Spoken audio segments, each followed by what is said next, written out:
Hi everybody, in this video I'm going to show you my first impressions of the TCL 27G64. This is a QD mini LED monitor with QHD resolution and 180 Hz. Now a bit more information before I show you actual footage. This is from the official website of TCL. A few important notes about this screen. This is not a 10-bit native. This is 8-bit plus 2-bit FRC.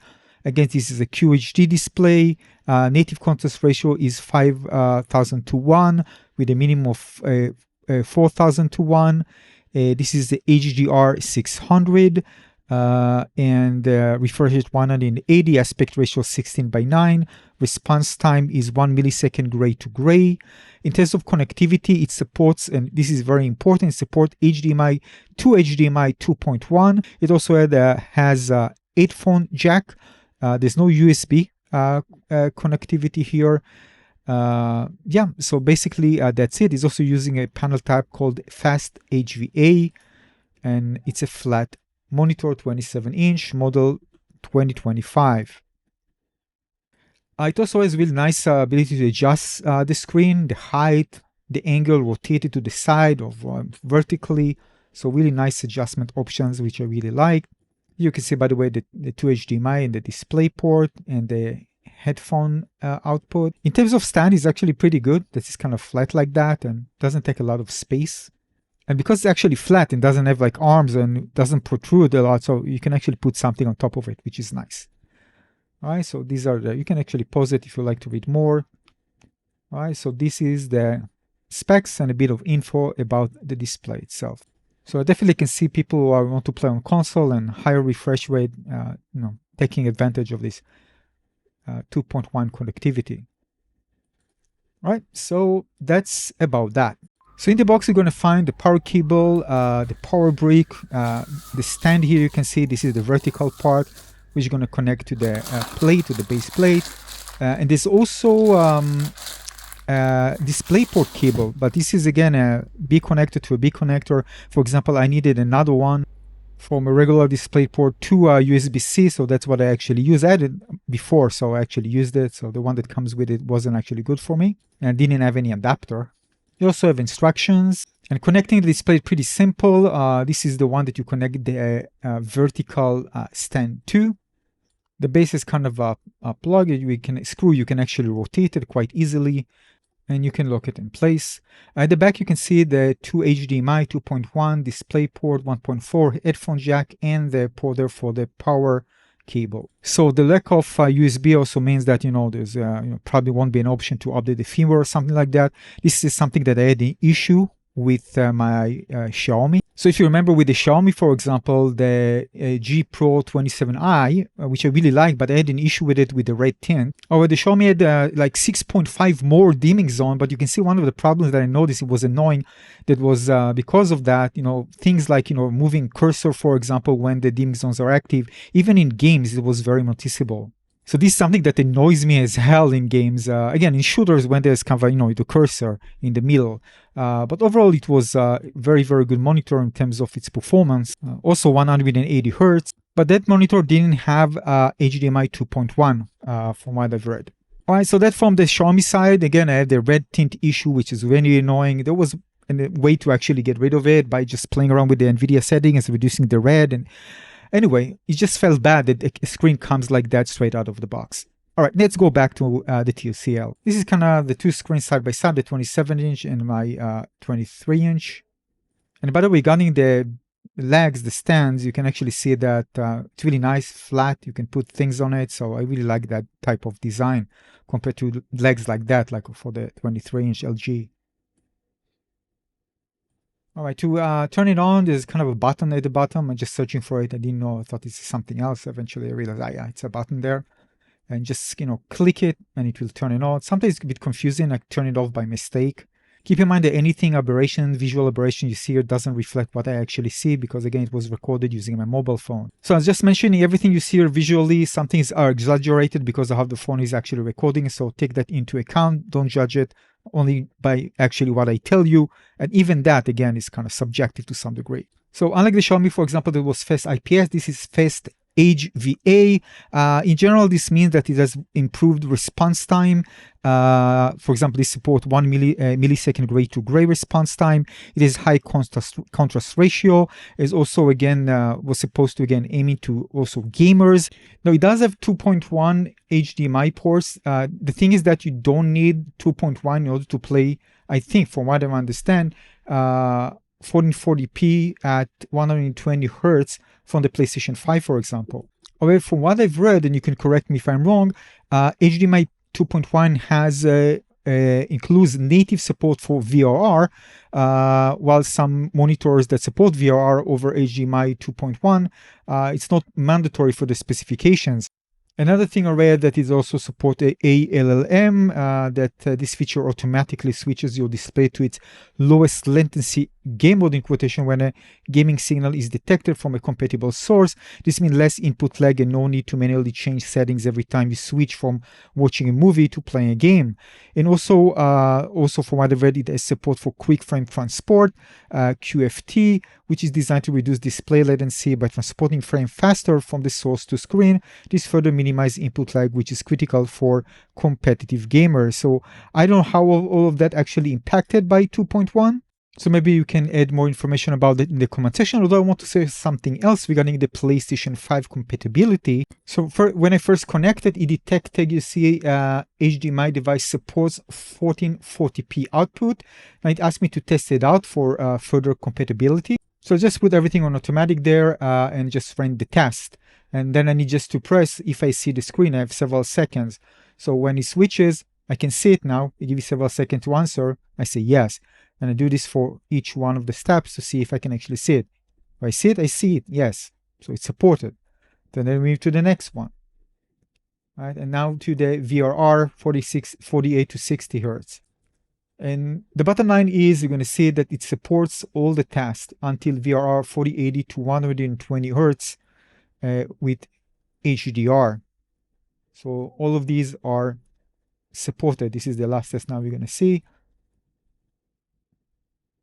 All of them are supported on the PlayStation 5. Now, just a few more notes. The panel itself is matte, very good one actually, really repel reflections. Still everything looks really nice, beautiful colors. And by the way, by default, it's actually on standard color space, not sRGB, which is another option, and of course the other options, which actually let the colors being looking more vibrant. I can kind of say something like compared to, let's say, IPS, or no, like when you change on your phone to AMOLED and do the more saturated colors, that's how it looks like. It actually looks really nice, by the way.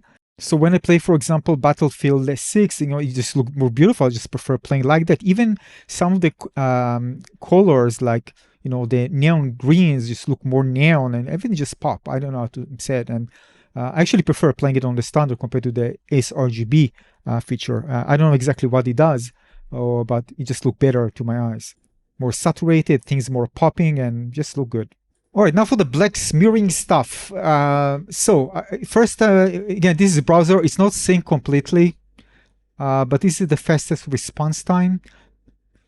And it's kind of, you see, I don't see black smearing, although in games I do notice something like that. It's kind of weird.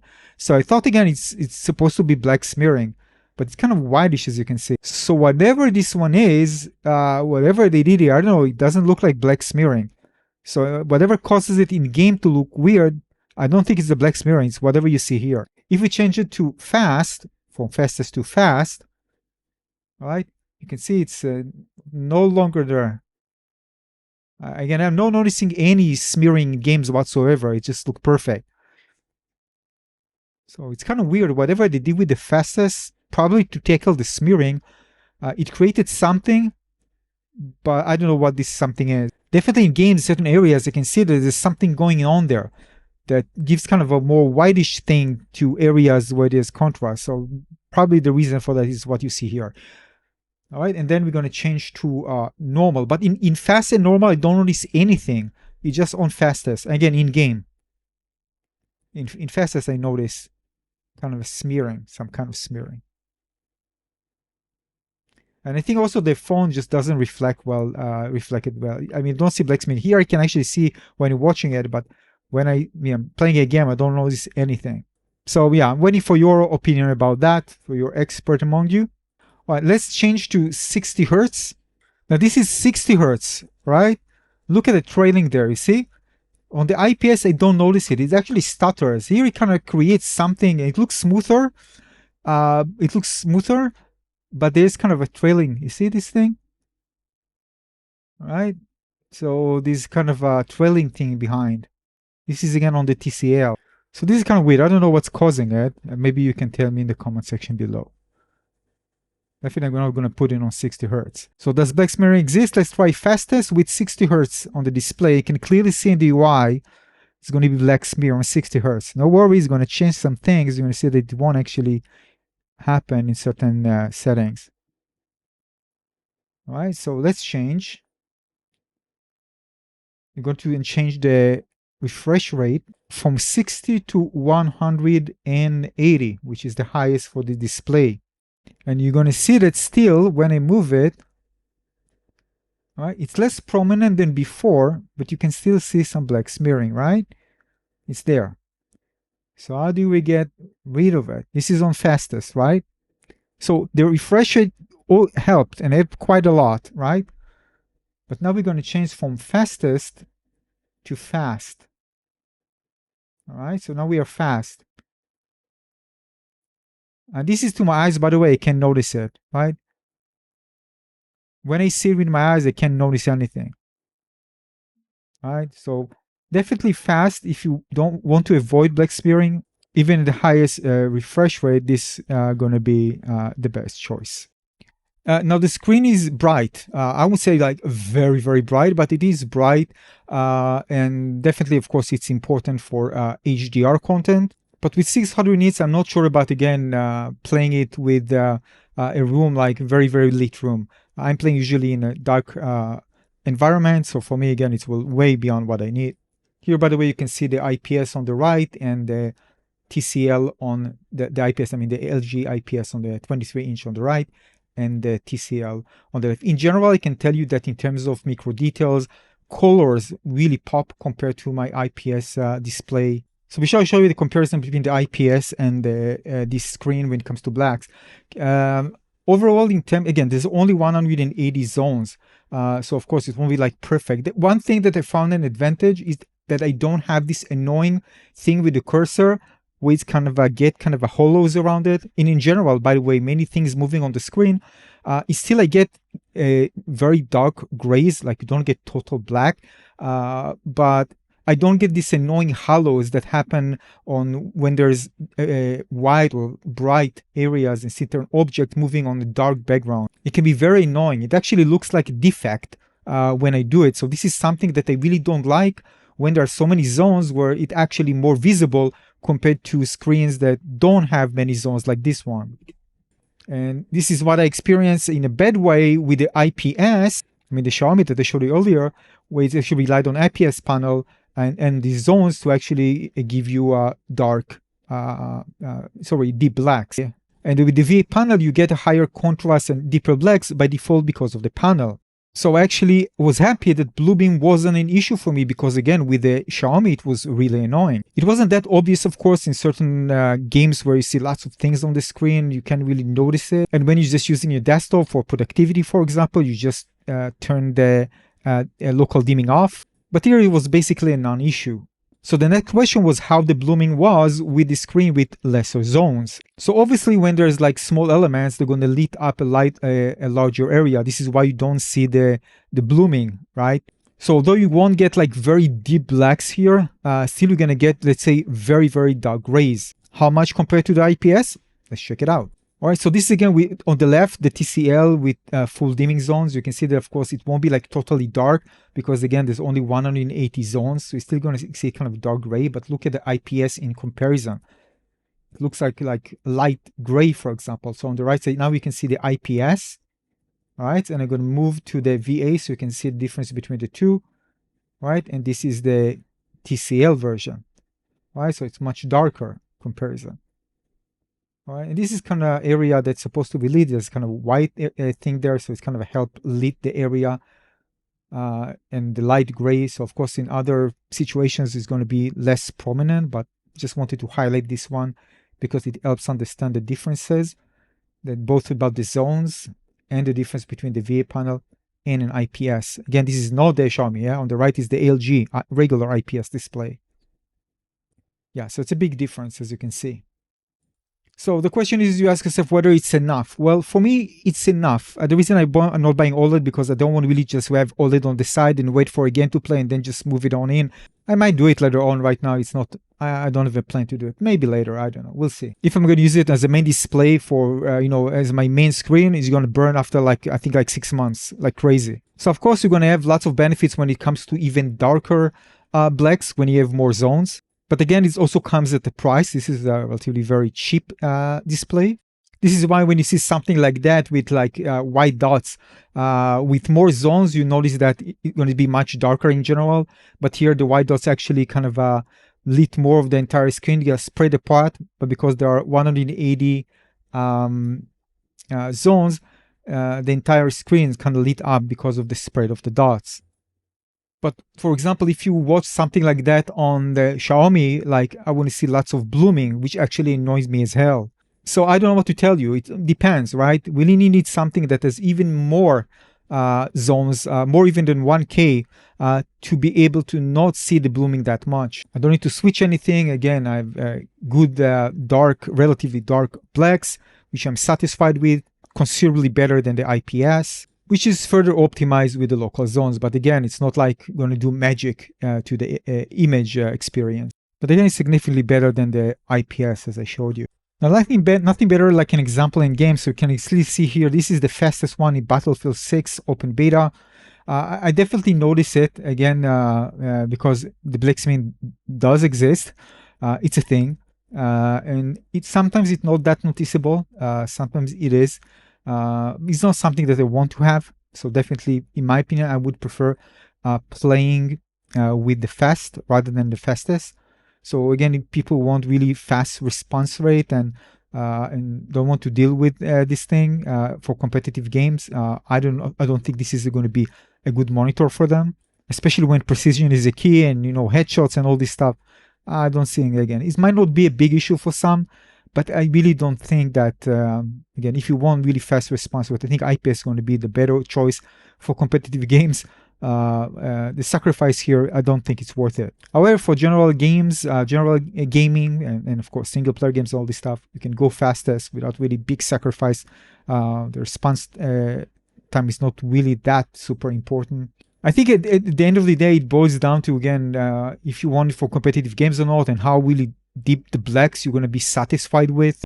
Definitely is a step and a half above, 2 steps above an IPS in terms of uniformity. Amazing. I was blown away. Just amazing uniformity. I would say maybe very, very slight different in terms of light in the, I think, square edges, but very, very light.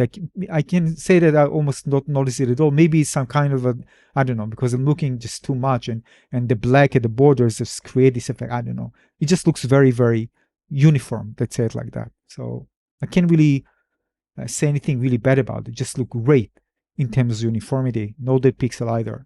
So this was a great surprise compared to my 4K display VA in my living room, which is very, very bad vertical banding, which is just terrible. And it's a TCL display as well, by the way, the 4K. So here, no vertical banding at all.